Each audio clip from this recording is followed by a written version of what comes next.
Hello everyone, Nikki here. So how much confidence do you feel you have? Confidence. It's one of those things that we all want more of, don't we? But what do we actually mean by it? When I used to think about confidence, I thought confidence meant doing scary things all the time. So I was constantly challenging myself to get out there, speak to strangers, sell myself, do bigger projects. And to be honest, in a way, it built my confidence, but it also exhausted me because I was constantly feeling very, very anxious, and that didn't feel so good. So I did a session with my clients yesterday on confidence, exploring what we mean by it. And we had a great discussion, and I believe that confidence is made up of three things. Confidence itself is actually a feeling or a state you feel when you are empowered, when you feel like you can do anything, you feel confident. So it's really a feeling, but it's something that none of us feel all the time. Sometimes we feel confident, sometimes we don't. The question is, how can we build it so we can have confidence when we really need it? So I believe there's three things that you need to have when you are trying to build confidence. The first thing that builds confidence is being rooted in a sense of your own values and sense of purpose. So, for example, doing challenging things grows confidence, doesn't it? Because we're coming out of our comfort zone. But if you're coming out of your comfort zone and doing challenging things, often our fight or flight syndrome can come up and we can feel really fearful that actually we might fail or people might judge us.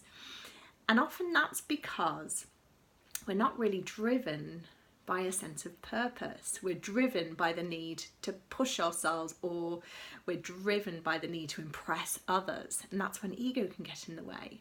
So actually you have more confidence if you settle into what's a deeper reason for doing this, and you ground yourself in something more meaningful, and that can build confidence. I do believe you also need to set yourself challenges, and actually, having worked with many creatives over the years, one of the things I found is challenging is when creative people have a lot of success in their careers, sometimes they lose the ability to give themselves big challenges later on in their careers because they're already well known, they've already had a lot of success under their belts. And then taking a new challenge or doing a new project is risky because the stakes are higher, and then if you put something out there that's new or fresh, what if people go, oh my God, actually they're not good at all, and then the crash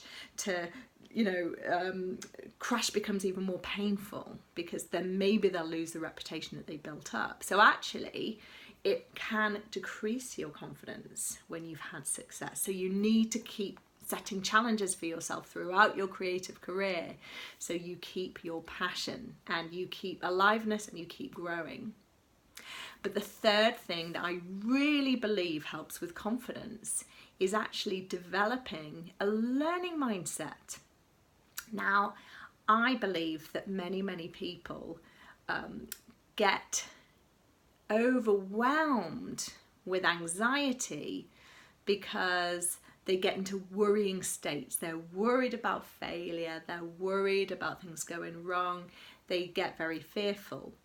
But if you develop a learning mindset, you can see life from the perspective of there's no such thing as failure, there's only feedback.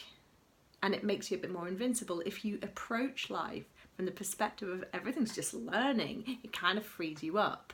And you're more likely to be able to deal with challenges maybe not working out and that feeling okay, because it's a success if you've done it, because you can learn from the success, you can grow and you can continue. So I believe three things build confidence: rooted in your values and your purpose, setting challenges continuously throughout your career, and also developing a really strong learning mindset.